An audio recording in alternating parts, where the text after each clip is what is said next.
Hi, everyone. I hope you've had a good week so far, and welcome to the seventh installment of the Unravel Optimize webinar series. So, I'm Sarah, and today we're joined here again with Chris Santiago, uh, Solutions Engineer, Global Director of Solutions Engineering here at Unravel, and Hey, Spark folks. expert. Today, he'll be discussing managing costs on Spark. So, before we start, here are some quick housekeeping rules. If you have any questions, you can feel free to pop them into the questions box and we'll answer them live. Or if we run out of time, we'll answer them by email reply. This webinar will be available instantly on demand. So if you have to jump off for any reason, you can feel free to come back to this page and listen whenever you're able to. And lastly, let us know what you think about the session by rating the webinar and let us know if there's any other topics you're interested in hearing about from us. So now that all the rules are out the way, it's all yours, Chris. Awesome. Thanks, Sarah. Let me go ahead and share my screen. Just confirm if you can see it, Sarah. Oh, yeah, you can probably see a bunch of Yeah, folks it's a back there. bunch of. That's how you know we're live, guys. Okay, how about that? Better? That's good. Yeah. All right. All right, folks. So yes, hi, my name is Chris Santiago. Today we will be talking about managing costs for Spark, part of our Optimize series. For those who don't know me, I am, as Sarah stated just now, Global Director of Solutions Engineering. I've been with the company for close to 4 years now. Where I think I'm going to benefit you folks that are joining this, and as well as my on-demand colleagues that are joining here at a future date, is that I've worked with lots of customers throughout my team. So I have a number of folks working as solutions engineering. And really our core focus is, full stack observability across, your hybrid data clouds, whether that's on-prem Hadoop, or if you've already made that move to the cloud, or maybe you're supporting both, right? So things such as like CDP, Spark, Databricks, EMR, that's really going to be our forte. On top of that, I've worked with a number of customers, large and small, and this trend of moving into, really leveraging Spark has really opened up additional use cases and added a lot of, value for a lot of our customers, right? And they look to a tool like an Unravel to make sure that SLAs are being met, budgets are being met, and at the end of the day, no surprises, right? So whether you're looking at projects, making sure that you're de-risking them and they're on budget, or ways maybe you've exhausted all of your resources in terms of trying to optimize your Spark jobs in terms of cost, and you're looking for more ways to do it. So I'm hoping this talk will walk you through on some of the best practices that I've learned with a lot of the organizations that are doing this successfully today. So before we go into optimizing Spark, I always like to level set on like, why are we even talking about Spark? And I'm assuming a lot of the folks that are on this call right now, either you're dabbling into this or you're just knee deep into it all. But like it goes without saying, technologies like Databricks, like Kubernetes on Spark, even like EMR and like Microsoft Synapse Analytics has really accelerated Spark adoption to the masses. Now you don't need to have, a big data background to start working on this stuff. This really has opened us, these use cases up so that, even business folks can start leveraging some of the, features and functionality that like a Spark ecosystem provides, right? Whether that be, AI intelligence, machine learning algorithms, or just even just doing really just fast Spark queries against, data warehouses. It has really taken off, especially with the advent of these companies that are making it even easier to deploy Spark. Um, Simpler deployment options, lead faster time to market. What I mean by that is, if you look at like an EMR or if you look at like a Databricks deployment, you're actually lessening the focus on having somebody, manage the clusters themselves, and you're really putting in the power for development folks that not only are going to write this code, but then they can also, by just code themselves or just running some scripts, actually get these these clusters, these Spark clusters up and running. And at the end of the day, the more that you're enabling your product design folks, the more that you're innovating and you're bringing out your products faster, faster time to market. So all of this stuff has really been fueled by the advent of popular technologies like Spark. And last but not least, performance, speed, and scale. Spark drives are virtually infinite in these, tech stacks. So gone are the ways of, pre-ordering hardware. You can literally, you're the sky's the limit, and your wallet on, how much resources that you can spin up. So this has really been a game changer for a lot of folks that may have been stuck with whatever existing on-prem, hardware that they have today. If once you remove that, now you're really, able to kind of, scale and burst up, depending on your workloads. And so, all the technologies has really made Spark, one of the leading technology stacks that a lot of folks are adopting in their organizations today. But there's going to be challenges in this, right? While this enables customers to really, get the most out of technologies like Spark, there's going to be some challenges that you need to go overcome. So, when we have a lot of times when Unravel gets involved, it's not really at the beginning stages of somebody's journey into using Spark open source or, on Databricks or EMR and Synapse. It usually is like they've got promised on this technology and they're starting to see value, but some things start coming up that maybe that wasn't in their purview back in their previous deployments, right? One of the things that we hear a lot, and it's very common, is there is a lack of governance and just overall visibility across who's spending what, right? I mean, if you think about the the folks that we're working with, a lot of times they end up actually being like the developers, right? Developers that are writing these, great algorithms in Spark. One of the things that they need to do too now is now they need to figure out like, okay, on the hardware level, on the cluster level, what are my parameters here? Am I sizing things right? So on and so forth, right? Because this is all very code based, you're really, adding the power to the developer to figure this stuff out. And a lot of times they might not be picking the right selections. Maybe they're choosing performance on top of just trying to be efficient with resources, right? And without understanding, who are the abusers, which of my organizations are, spending most money, you're going to be blindsided when that cloud bill comes up, right? And so, a lot of folks when they first start coming through here, they'll start using some of the out of the box um, financial tools that they have, like in Azure Portal or like the Databricks. And, it's pretty rudimentary, right? It says this is your charges for the month, right? But if you wanted to start splitting things down into like by line of business, by user, by how much did my pipeline cost, time over time, when you don't have those details, you're kind of flying blind. And so when you get that shocking, sticker bill from the cloud, and you've already invested in productionalizing some of these workloads, you start to worry about like, okay, how much more is this going to balloon up, right? And so that's one of the things that you need to be mindful of.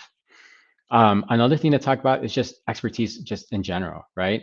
In the advent of these new technologies that are coming out, some newer than others, you're going to find that this is a whole new world, and so you may not have the right experts that will have all the right answers, right? And people that do know that have all the answers for the most part, they're going to tend to be on the more expensive side. So, in my experience, what I see, because it makes these newer technologies like EMR, Databricks, even just running this on-prem as well, it's opening it up to a lot of junior folks, right? Maybe folks that are just starting their journey into distributed, systems like Spark. And so, there's a lot of like bad practices that are happening up, right? And not enough experts to tell the folks and mentor them into like saying this is the way you should be writing your jobs. This is the way you should be configuring your clusters, right? And so we see that a lot, and that's been a challenge for a lot of folks, especially when you start talking about the larger organizations, where if there's that just exponentially you know uh, uh, grows the problem in terms of trying to figure out like where all my inefficiencies are from within my jobs. And last but not least, inefficiencies in general affect customers a lot more than just lost time in like other type of deployments, such as like an on-prem environment, right? To put an analogy together, when if you're running like Spark on Hadoop, or maybe you're running Apache Spark cluster like in your own on-premises environment, right? all the costs that you have from a hardware perspective, that's a sunk cost, right? So if you were to really boil it down, if jobs are failing, jobs are running slow, or maybe someone's just being a resource hog, really it's just lost time, right? Jobs run a little bit longer, but like you're not paying, for the resources because it's a sunk cost. Now, when you move into more of these more elastic compute models that Databricks, EMR, Synapse provides, there's going to be more emphasis on resource efficiency, right? Because now you're paying, it's this whole pay-as-you-go model, right? So if you're over allocating all your jobs at 50%, well, you're paying on 50%, wasted resources, which obviously equate to cost. And so if you're looking for ways to overcome costs, resource inefficiencies at the job and cluster level are even more paramount to address, as you're starting to figure out how to cost optimize your Spark jobs. And so that lays the context here. In the session, I'm going to break this down into what I call vectors of cost optimization. What we're going to do here is we're going to get a little technical here, but I think I have some technical folks here. I think you're going to find some good best practices. Hopefully, maybe some things that you're doing right now that we can resolve later. But we're going to break it down in 3 areas. Where can we get cost optimization at the job level? So think of that as like the Spark code that you're running, right? How can we make sure that that's optimized in terms of cost optimization? We'll then go into just overall cluster level optimization. So what I mean by that is when you're spinning up these clusters, how do we make sure that we're sizing those appropriately so that way, we are being most cost effective from a cluster level standpoint. Last but not least, we're just going to talk about just the top-down approach, right? Governance, visibility, all across your Spark estate. How do I make sure that I'm understanding where all my resource abusers are? How am I understanding, like, in my data pipelines, what I need to address so that way, my jobs are more performant, eating less resources, and ultimately lower cost for your Spark jobs. Last but not least, I'm from Unravel, so it would behooves me to provide you an Unravel demo on really how we optimize these areas. And so, if one of these areas or all of these challenges or areas are where you're having challenges for your for optimizing your Spark cost or your Spark jobs, I'll be able to give you some best practices from that perspective. So without further ado, we're going to go first. We're going to break it down into some insights into cost optimizing your jobs. So one of the first things that I usually do, and this ends up having a conversation with a lot of like the developers who are writing Spark code itself, ensuring your jobs are sized with resource efficiency. Now, I come from a development background, and I'm sure a lot of the developers that are on this call right now, resource efficiency may be something that comes up like as a backseat, right? Because maybe you're more in tune to making sure that I need to meet my SLA. I need to make sure that my jobs don't fail and they're performant, and those are still important, right?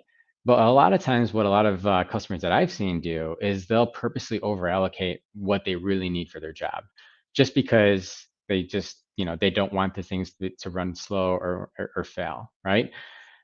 In this new world of, this elastic compute and, basically just resources on demand, infinite scale, all that good stuff, that actually has a cost, right? So if I have, say, for example, a data pipeline job that runs nightly, and every single time that job runs, I could be running this with 30%, 50% less resources.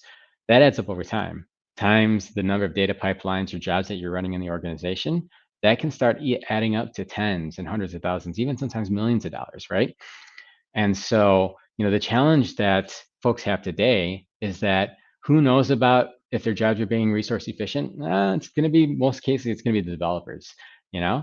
And so they're not going to really necessarily bring that up unless if they were tasked to be more resource efficient. So there's a visibility gap for folks that may be caring about costs and not realizing that the jobs that their users are submitting are not resource efficient. And so that's something that we'll touch base on here shortly. Another thing to think about on job level optimization is just making sure that the code that's being written is taking full advantage of available resources. It's a nice way of saying if somebody puts in bad code and they're not utilizing all the resources that they had asked for, kind of goes back to this whole sizing with resource efficiency, but on the code level. Like, did I introduce data skew or some task skew on my Spark jobs? And if so, how do I know that's what I did? And is there anything that I can do to kind of remediate this, right? And so, that's another thing that we'll touch base upon. But you always want to make sure that the code is written to take full advantage of all the available resources. And then last but not least, hey, even the best of them, Spark jobs will fail, right? For the folks that have been doing this for a long time, I mean, there's a lot of variables that happen every single time that Spark job runs. Could be a spike in data volume. It could be just a change in the data set that maybe the job is reading at that point in time, right? And so in this new pay-as-you-go world, when jobs fail, you're paying for that. It's not like how it used to be when in your on-prem environment where jobs fail, that's just lost time. Well, here it's not just lost time, but it's missed SLAs. But most importantly, you're paying for every single time that those things fail. So being proactive and having a plan and having the correct observability tools to really understand why things have failed is going to be paramount to ensuring that your Spark jobs don't fail over time. So job level optimization, again, we want to start from that, the first baseline of jobs and making sure, what can we do to make things efficient? And we'll address resolutions or how to do this in my demo. Next thing we'll talk about here, cluster level optimization. So think of this thing as more of like the resources that are going to be hosting these jobs. And so there's room for optimization from that standpoint, right? Now, one key topic I wanted to kind of just talk about is just knowing when to leverage proper cluster types. What we're seeing in the industry right now is you're going to see, two types of clusters, right? And even all of our cloud friends are following this model. What you're going to see is you're going to see folks that are going to be spinning up clusters just like the kind of like the standard way where they're just long running. Sometimes you hear them calling persistent clusters. Sometimes you hear them being called all-purpose clusters. But really the thought process is clusters, for the most part, don't close and they continue to run. And so for a lot of folks, that becomes very important. Oops, showing you guys my notes here. One second. That was a little glitch. One sec. Let me go back to my screen here. But one of the things that you want to be cognizant of. Hold on one second, guys. That's how you guys know it's live. Just give me one sec. There we go. Okay. Is you can still hear me, Sarah? Everything's still good? Yep, everything's good. Screen's good. All right, perfect. Sorry, guys. We'll edit that out for the on-demand folks. Cluster level optimization, knowing when to leverage proper cluster types, right? So you have job clusters, you have all-purpose clusters, which are going to be these long-running clusters. There's going to be advantages of when to run these clusters, right? So, one of the things to think about is if you're thinking about, a job cluster, these are going to be job clusters that are going to be spun up. They're going to do the certain job and spin down, right? In this pay-as-you-go world, what that means is like, if I really only need 15 minutes of compute time, I only want to pay 15 minutes of compute time, right? So think of things such as like batch jobs, something that is just running nightly. You're not changing the code. That's a good candidate for job clusters. Another thing would be just jobs that are repeated. Maybe it's not scheduled, but maybe it's something that like I need to run, maybe once, a few times a day whenever I feel like I need to run it. But like the code doesn't change, like that's a good candidate for job clusters. Productionalized jobs, stuff that like just needs to run on a consistent fashion. Those things, like if it's already been pre-thought out, it's gone through the software development lifecycle process, that this is good code, it's been optimized and tuned and all that good stuff. That's a very good example of a job cluster. And again, the biggest advantage with job clusters is the fact that you're only paying for how long that job is run, but even more importantly, you're going to see across all the cloud vendors that job clusters will generally be cheaper than long running clusters, not just because of the way of how long it's been running, but just the fact that they price these out because they want to push job clusters because this is stuff that's been hardened and true, and we want to be able to use that. And then you have all-purpose clusters. So all-purpose clusters are going to be something that's going to be running all the time. So think about your data scientists, right? ones that are running like a Zeppelin notebook, or they're just doing a bunch of ad hoc or exploratory queries to get to their final state. Maybe they're working on their models, tuning it. Like that's a very great candidate for an all-purpose or a persistent cluster, because what that means is it's kind of like your traditional world where this cluster is always running, right? And so, there is a use for all-purpose clusters. I'm not saying, you should go to job clusters all the time, but knowing, the benefits, the pros and cons of that is really going to help dictate, which way you should go. Another important feature that we have here is, or at least in the cloud, is this option to just kind of have an elastic compute, right? So if you think about like EMR, they have like an auto scaling feature. If you think about like Databricks, they also have an auto scaling feature as well, right?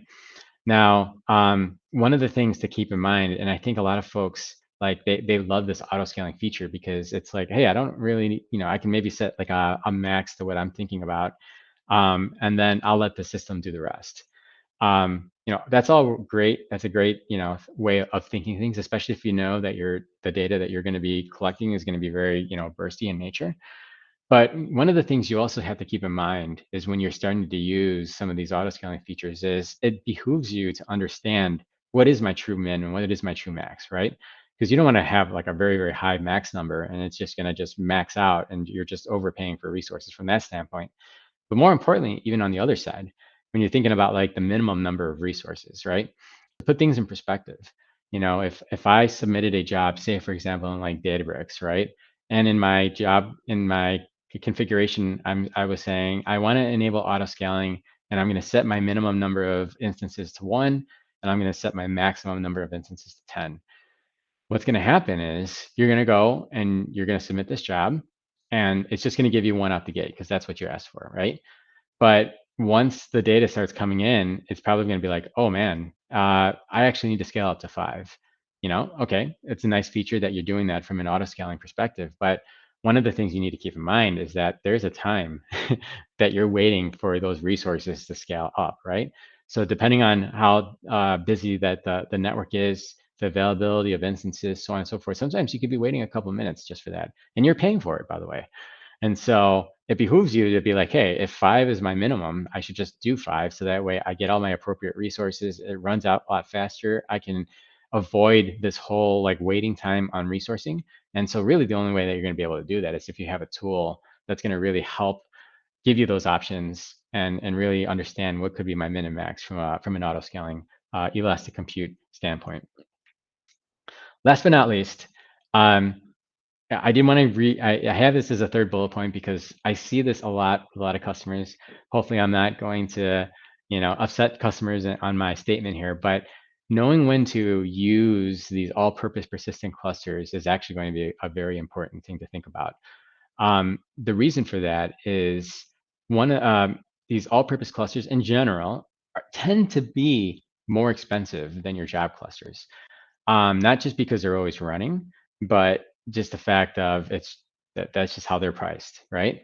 And so, there are valid use cases, like I said, like if you're a data scientist, opening up notebooks, all-purpose clusters are great for that. Um, you know, I've also seen folks that will spin up an all-purpose cluster and keep it up and actually have their jobs point to this all-purpose cluster to actually launch the jobs. And a lot of the main reasons why they do that is because in a job cluster there is time to initialize, get the resources, so on and so forth, right? So you have to build that into your SLA, right? And a lot of folks will just be like, I don't even want to deal with that. I just want to just have an always running cluster so that way I can just submit jobs to it, just like the old days, and you're off to the races. Now, if all you cared about was just making your jobs as fast as possible, okay, that makes sense. But this talk is about cost optimization of Spark. And one of the things, if you are doing this in this type of model, one of the things that I recommend you do, or at least start thinking about, like, is it repeatable? Is it something that is productionized? If that's the case, you should really think about moving these to job clusters because not only are you going to be saving on, just not paying for a persistent, always running cluster, but it's a third of the price, give or take, right? So when I usually see this type of pattern, I usually tell customers you should really think about it. And a lot of times customers have other use cases as to why they need to continue using all-purpose/persistent clusters. But that would be one recommendation that I see if I see that kind of pattern for a lot of customers. The other thing to think about too is, these all-purpose clusters, they tend to be multi-tenant users, meaning that like maybe there's 4 or 5 people submitting jobs to this particular cluster. Now, in theory, that sounds like, great, because you're using one instance and this one instance is doing all your work, but you're also going back into this idea of just this multi-tenant type of environment where like, you could be overtaking somebody else's resources, right? If my heavy job was launched before yours, you may be waiting, or maybe your job runs a lot slower before, I get all my available resources to you. And so, that's one thing to think about in terms of like, if you're going to be using these all-purpose clusters for multiple users to be using these things, again, maybe it might make sense to understand the workload patterns and the resource consumption patterns that these particular users are using in this particular environment, and size your all-purpose clusters based on the need for that particular user's use case for persistent clusters, right? Because a lot of times what I see is someone will set up a long-running all-purpose persistent cluster and have enough resources to kind of handle a number of users and submitting their jobs. But what happens is over time is there's a lot of resource that you're paying for. Like a persistent cluster is just you're continually paying for it, but maybe 1 hour you're only using 10% of the resource, 20% of the resources, 50% of the resources, on top of this being almost 3x higher from a job cluster perspective, right? So start thinking these things through. Like I said, all-purpose persistent clusters are great clusters, but if your derivative here is to make sure that you're optimizing on costs, you should start looking at like, okay, what makes best sense for being a job cluster versus being a proper cluster or all-purpose cluster. So that's my drop of knowledge on the cluster level perspective. Well, last but not least, we're going to zoom out here. And now we're going to talk about just overall governance and visibility across your Spark estate. And so when we work with a lot of customers, one of the things that is lacking is that like me as an executive, I can get my bill and I can understand, how much spend is happening, right? But one of the views that I don't have is like who's abusing up my resources, who's submitting inefficient resource jobs, to that kind of nature, right? And so from a governance perspective, it's hard to tell who are the bad actors, right? Again, in this pay-as-you-go world, you're paying for inefficiencies in resource. What is that? That could be 30% of your bill, 50% of your bill. Now I've been working with customers that, sometimes get hundreds of thousands of dollars bill a month, or sometimes in the millions, right?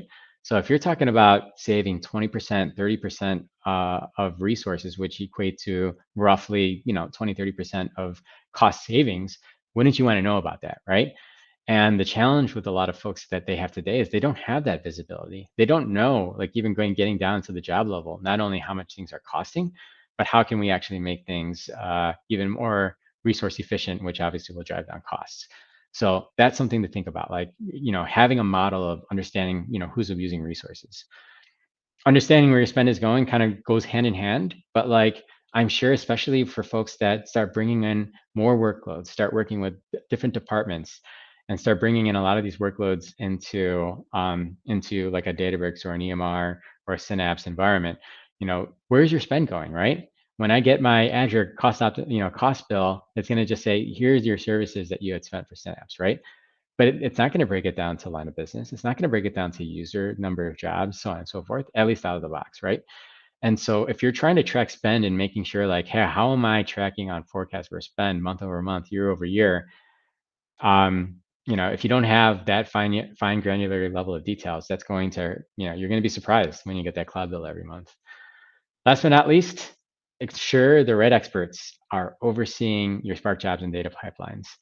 Now, I made this comment earlier in terms of challenges, but like, there's a lot of people, like there's a lot of buzz with Databricks. There's a lot of buzz with Snowflake, Synapse, all of these technologies that are out there.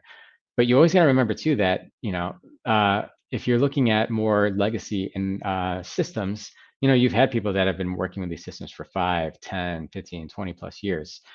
here in this new world, yeah, you might know Spark, but do you know Spark in the context of Databricks to make sure that you're doing things more resource efficient? Because there's a whole other options that you have at your arsenal.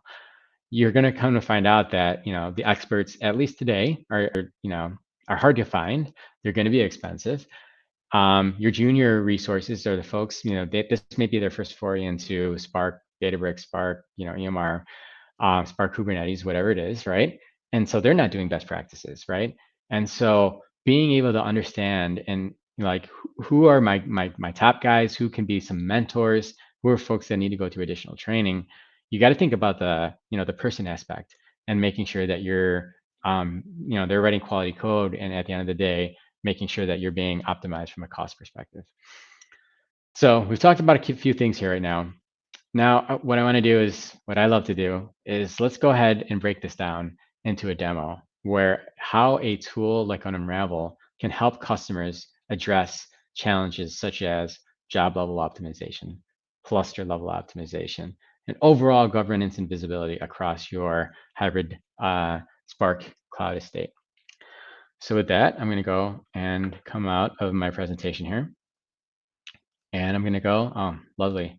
I'm going to have to sign back in here, probably off of all my screens, but I'm going to go ahead and do that here. So one of the things that we're going to talk about here first is we're going to go back to job level optimizations. What you're seeing here right now is Unravel. Nice and sexy Unravel user interface here. Won't go through all the details here because I really want to kind of focus in from a cost perspective. But what you're seeing here is what we show a Spark job run, right?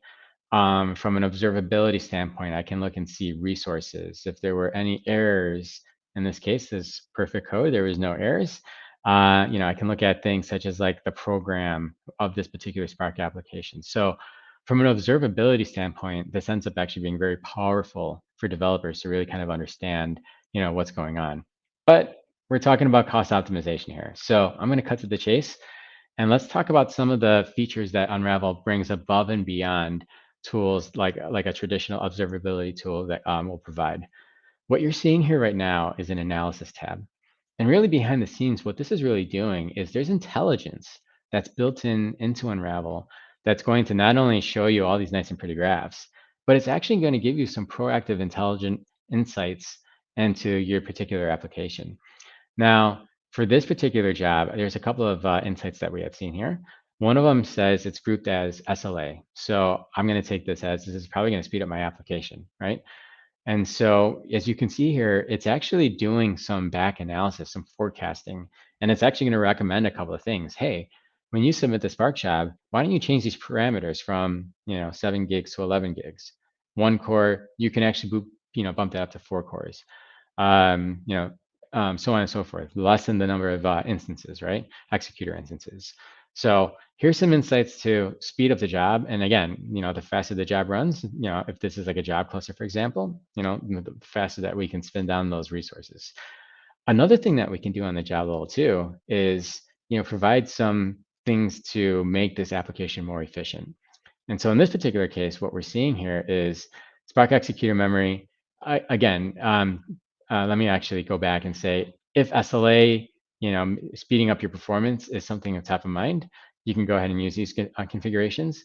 But maybe you want to be more cost efficient, not affect the SLAs, but be more cost efficient so we can actually reduce the percentage of resources that are used for a particular Spark job. And in this case, we're actually seeing a drop from 7 gigs down to 3 gigs because we didn't need 4 gigs additional on the job level, right? And so, really what this is showing us here is not only can this be very helpful for the Spark developer to really understand what's going on, but most importantly, they can use these insights proactively to really tune their application for performance, for resource efficiency, or even both. And while I go through the rest of the demos here, I also want to revisit this and how we can actually use this as a governance tool to make sure that our folks that are running my Databricks jobs are actually running it in a resourceful manner. Think of it as a report card for your users on how they're submitting jobs. So we'll touch base on that one shortly. The next example here that I want to show you here is going to be more on the cluster level. So if taking things back, you've got the Spark job. A Spark job is actually going to be hosted on a cluster, right? So now we're going to be focusing on that cluster level specifics. Similar screen that you were seeing before in terms of like the insights that you're going to see here. Now, this particular environment, I wanted to showcase a couple of environments of what we support. This is actually Databricks, right? So same things that you had seen, it actually looks pretty similar. The only reason why I know Databricks is because there's a reference here from DBU, but the user experience is the same. They can come in here, they can look at the program, or looks like there's no program on this one, but they can really get an understanding of what this job is doing. But let's cut to the chase because we're talking about cluster level, job level optimizations, right? And so here again, this analysis tab, super powerful, super popular with our customers. It's that proactive insight to really just kind of cut down the time to really understand. Maybe I'm too lazy. I don't want to go through all these like nice and pretty screens. Let's have Unravel tell me what they think, right? And so in this particular case, what we're seeing here is, hey, when you spun up this Databricks job, you were asking for these standard DS3 V2s, right? 14 gigs of memory, 4 core, right? But you weren't even close to using 14 gigs. Maybe you were using 8.5, 9 gigs, right? And so what you're seeing here is we're actually making a recommendation to use an instance, in this case, a standard F4, where has the same number of vCores, but has definitely a lot less memory. And if you were to equate that, this is a small job, so I apologize. I was looking for my bigger job. But if think about folks that you guys are running these hour-long jobs, 3-hour-long jobs. We were just working with a retail company a couple of weeks ago where they had a critical Databricks job that would run nightly, taking about between $1,000 to $1,300 every time it ran. What we did when we started working with them to kind of really focus in from a cost optimization standpoint is we started actually looking at things that were very specific about instance type recommendations. And what we found is we were able to take that $1,000 to $1,300 job that would be spun up nightly.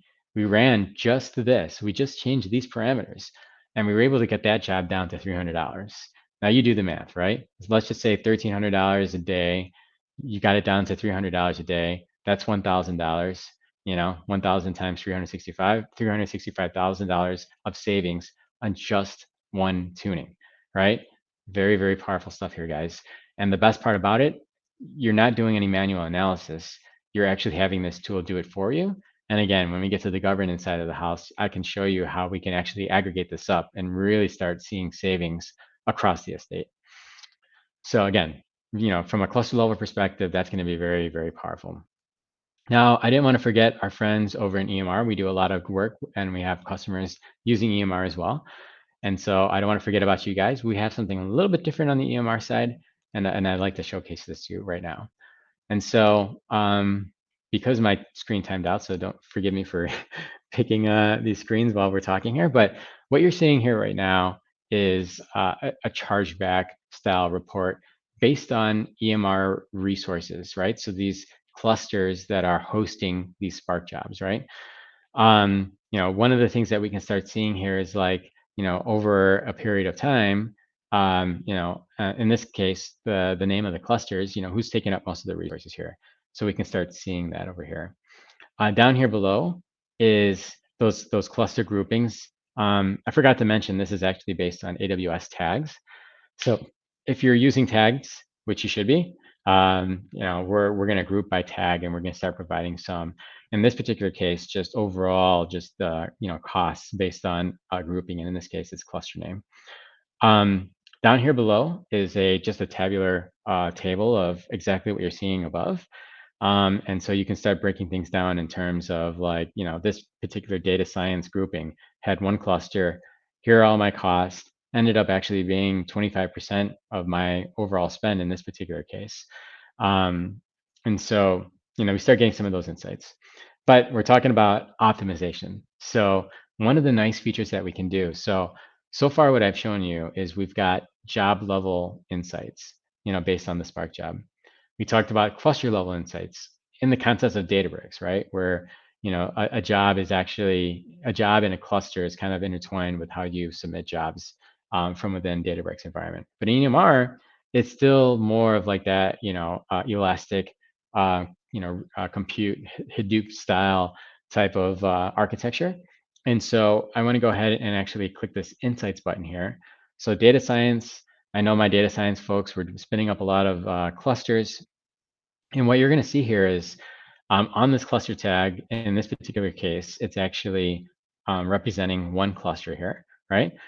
But this one cluster, even after we did the Spark tuning recommendations to make sure that our Spark's jobs are tuning more resource efficient here, we're taking it a step further and saying, because you were able to reduce the amount of resources that the Spark job was running, still not affecting SLAs, what if we tuned the cluster, in a way where we can actually get some savings from that standpoint? In this particular case, we're saying that, the R5X large and this EMR workload have low resource utilization. And so if you change that to an M6 large, which is a little slightly cheaper, there's going to be savings there, right? And same thing from the task nodes, the instances, right? If we change that from an R5X large to an R6X large, estimated savings there are $31 and $40, right? And so, overall, if I were to run this particular job cluster again, and I actually just did a very simple change of just changing the instance types, we can actually realize a $61.80 savings on this one job cluster alone, right? Again, I always like to talk about higher numbers. Aggregate that to the number of jobs that you're running in your environment times, by day, by month, by year.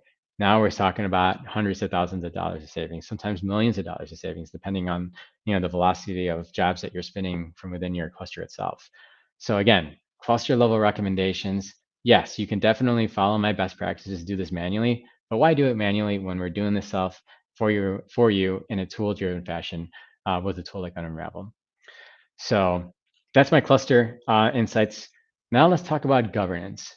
Now, governance, if just to recap what we were talking about earlier, this is like overall just insights across the estate of your Databricks, your EMR, your data proc, HD Insight, whatever it may be. And so when I talk governance, this is going to be more like of a top-down approach, right? I want to know all my user behavior, whether it's bad, whether it's inefficient, whether they're doing good stuff, all that good stuff, right? And this is a new feature that we're previewing out, but it's actually been a hit with a lot of our customers that we've been doing this for. And it's what we call our insights overview. Really what this is doing is, we've broke it down, starting off on the job side, and we give recommendations on the job side. We've also broken down on the cluster side. We have recommendation on the cluster side. What you're seeing here in this value dashboard is it's actually aggregating all of the insights and recommendations that we've captured off of all the jobs in the clusters that we're running. And we aggregate this up in a way where it really makes sense on where we need to really focus our attention on, right? And we have this broken down into three vectors. You've got cost. If cost is king, how am I tracking, from a cost perspective? What you're seeing here is the green line is what's monitored in Unravel versus the blue line, which hasn't been configured from an Unravel standpoint. And so we can actually start seeing like, okay, based on the findings or the percent savings that we can see right now, it's really only affecting a few of the clusters as opposed to all of the clusters. And then we can actually start breaking things down, right? You saw that we have instance type recommendations. If you were to do, in this particular case, we outlined 6 in this particular time period, here's your estimated savings, $87, right? Top groups by cost. Maybe you want to start looking at things in terms of like groupings, right? Who are my cluster tags that are costing the most? I can start getting that information down here as well. Hey, maybe somebody spun up an all-purpose cluster and it was sitting there for a significant idle time. What I mean by that is not because it's been running idle and not actually hitting system resources after a set period of time. I can name a number of customers where, especially the larger shops, when they have these developers spin up these all-purpose clusters, forget about it, and you're paying for it the whole entire time. Wouldn't you like to know who's doing that and the number of times it's happened? Or we're talking about things in terms of spot instance pricings, right? So Think of like spot instance pricings. I won't give you a lecture on what this is, but like if you're looking to further down costs, using things like spot instances is going to be something that's going to be very beneficial and ultimately provide even more cost savings from an instance level if that's something that you want to explore. And again, this is all aggregated. Clicking on any of these KPIs can really get in and actually drill into the specific insights itself. So if you don't even want to cut to the chase, say for example, you wanted to install Unravel and not touch it for like 2 or 3 weeks, right? You're going to get this value dashboard, and it's really going to tell you, it's going to give you a very crisp, game plan, prescriptive game plan on where you need to go to make sure that you're optimizing things. Again, I really spent a lot of time here in cost, but in the interest of time, you could do the same thing here from a resource efficiency perspective. You can also do this from an app acceleration perspective, which a lot of developers are always looking to do. So we've got those three vectors. And again, this is that top-down governance approach, right? So me as an executive, I kind of know where I need to go. If costs are just ballooning out of control, but I know that, I have like a way of realizing additional savings, that's where I'm going to go. If I'm a developer, I'm going to look for some of this stuff and making sure that my applications are performant, so on and so forth. Again, from a governance perspective, the more that you know, the more that you can actually make, the right decisions based for your organization. We've also have a chargeback report here. Chargeback report, actually, I gave you a sneak, peek of that from a Databricks perspective, but I'll take it back here. And so since we've shown Databricks, I'm sorry, EMR last time, why don't we show Databricks, right? And so, for the folks that are on this call right now using Databricks today, how frustrated are you when you get the bill from Databricks where it just says you used X amount of, job resources, you used Y amount of like all-purpose clusters. That's all it tells you, right? And so if you wanted to actually drill this down into by user or by workspace, by cluster, by job run, these are some of the things that we actually enable from within a tool like Unravel. And so very similar to what we had seen from the EMR chargeback, we can actually pick, by workspace, by user, whatever it is. We can actually start even getting costs. So, hey, over time in this particular last 90 days, my data science workspace is actually costing me 692 DBUs, $575 worth of cost. This is the granularity that I'm talking about, folks. So if you're starting to track things by, every time that somebody gets, brought into the Databricks environment and you're sharing costs, it behooves you to understand like how much resources are they actually consuming, because if it's not fair, you're going to want to know that, right? So being able to drive things down from a cost perspective in this particular grouping level, or even more importantly, if I click that data science and I can actually start seeing, down to the Spark job level, and I'm sorry, in this particular case, the cluster level, the cluster that they were doing, was it interactive? Was it automated? What was the DBU consumption over time? What was the cost over time? This stuff you get right out the gate. You don't have to wait for your bill to come out. Once you actually start installing Unravel, you can actually start getting some of these insights. There's other ways that we can actually break this down, but in the interest of time, this is all I'll show you. But the net here is, if you really want to start understanding where all your costs are going down, we have the ability to get down to the job level, to the data pipeline level, and roll up to and aggregate up to however you want to go. So you can really identify who are the top spenders of my organization. If they have a budget, hey, $20,000 they should be spending every month, you can actually start tracking that and being like, okay, which workspace, they're at 21,000, or, and, midweek, that's a problem, right? This is some of the stuff that you can start doing to really start understanding and tracking forecast. And I'll let a little bit cat out of the bag. Engineering might be upset with me right now, but we are coming up with components of actually incorporating forecasts. So for folks that want to track budgets over time based on a specific granularity, it's coming. So be on the lookout for that. Last but not least, when we talk about governance, a lot of times there are going to be some instances, say for example in Databricks, where somebody spin up an all-purpose cluster and left it running idle forever, right?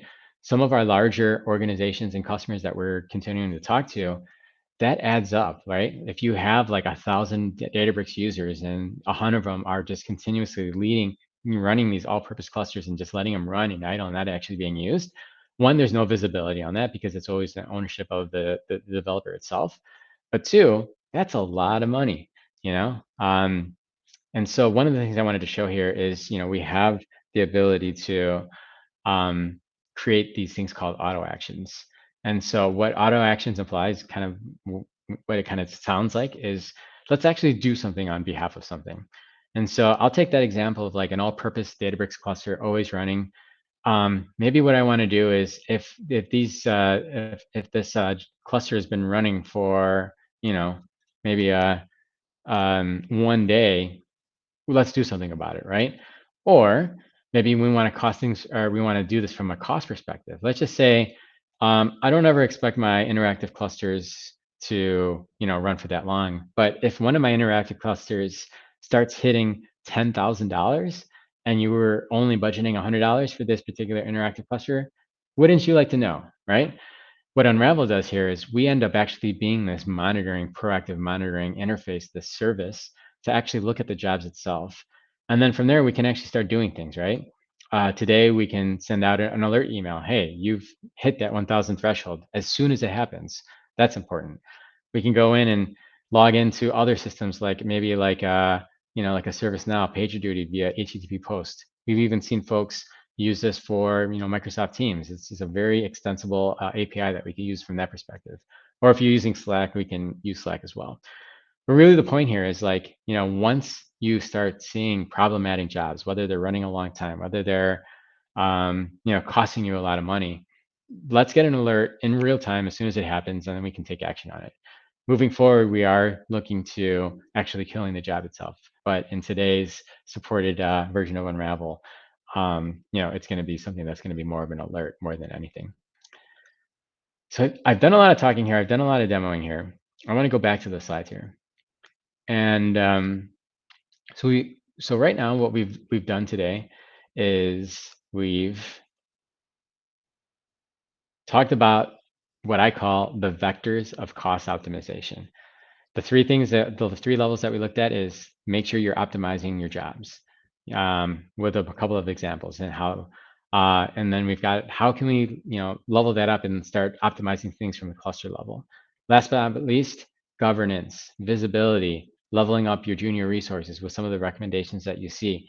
All of these things are going to make sure that you have a very crisp overview of where costs are going, and ultimately de-risk a very valuable investment that you as a customer has made to some of these cloud vendors and even on-prem as well, to make sure you're getting the most out of your Spark workloads.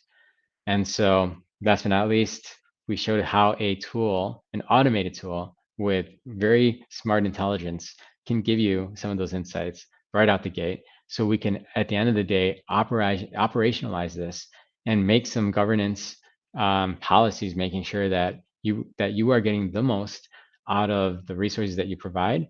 And at the end of the day, as much as the cloud vendors want to do, we want to make sure that you're ultimately satisfied and growing your business based on some of these best practices that we provided today.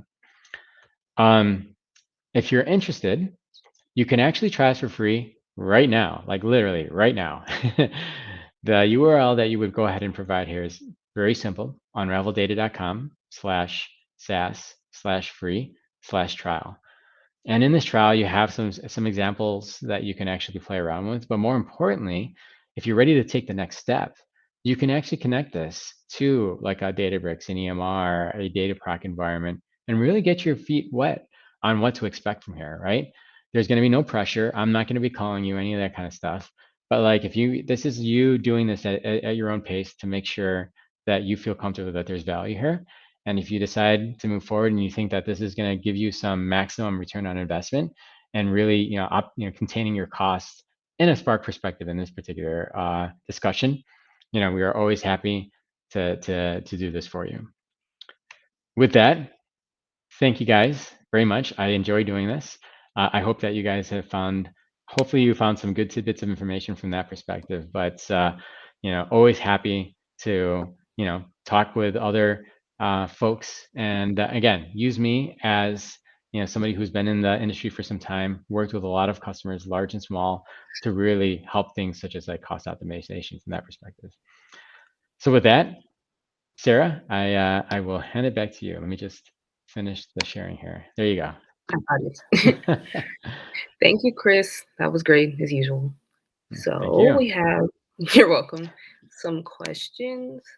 So the first question is, how does this tool compare with Spark UI? Oh, that's a great question.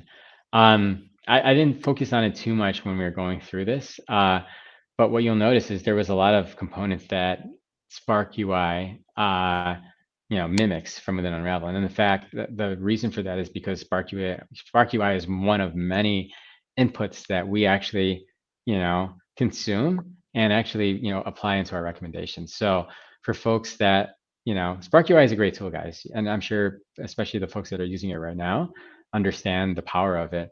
We take it a step further. Like you can get all the insights that you get from within Spark UI, but we can also integrate with some of the other insights that we're collecting to really give you a more holistic, view of how your Spark jobs are running, but then more importantly, how you can cost optimize it. Oh, thank you. Yeah. Would these recommendations that you gave work for Hadoop Spark clusters? Absolutely, yeah. I think I focused in on the cloud because I think cloud is where a lot of the pricing comes in. But absolutely, everything that I've shown. Well, I take that back. Things on the jobs side will definitely apply for on-prem Hadoop. Some of the stuff in terms of like elasticity that's going to be very specific to cloud. But yes, a lot of the things that I talked about today, especially the governance as well, that still applies. And by the way, if I didn't make it known, we also fully support on-prem Spark workloads as well. Cool. One more I see is, how do you install this tool? Great question. Super simple. No, we have marketplace offerings in all three of the major cloud. We've got Azure. Geez, I'm blanking out here. I'm tired. AWS and GCP, Google Cloud. And for folks that are interested in doing it from an on-prem experience, we do have a very simple RPM and very simple documentation to get this installed in your on-prem environment. So, and then we have SaaS, like I was talking about before. The only caveat with our SaaS is we really use that as more of a get your feet wet, get your hands dirty on the tech. But as most customers, especially larger organizations, will tend to go through the marketplace route because you have more control, and the data doesn't leave your environment. Cool. Seems like those are all the questions that are up. So thank Awesome. you. Thank you, Chris. No And then problem. thank you, everyone who came and watched today. And Yep. it's, of course, like we said before, this webinar will be available instantly on demand. So you can share this with your colleagues and peers at the same web address. And if you're watching on demand and you have any questions, you can email us at hello@unraveldata.com. And again, you can let us know what you think about the session by rating the webinar and letting us know if there's any other topics you're interested in. Again, thank you, Chris, one more time. No problem. Happy to do this. Happy to share love or my knowledge and love of of the space. Thank you. We appreciate it too. Great. And then we hope to see you all at future webinars and keep out for an eye out for our next webinar, which is on November 4th. And that's another optimized webinar on managing costs for Spark on Databricks. So we hope to see you there. And thank you again for coming out today. Great. Okay. Thanks, folks. Thank you. Bye, Bye everyone. bye.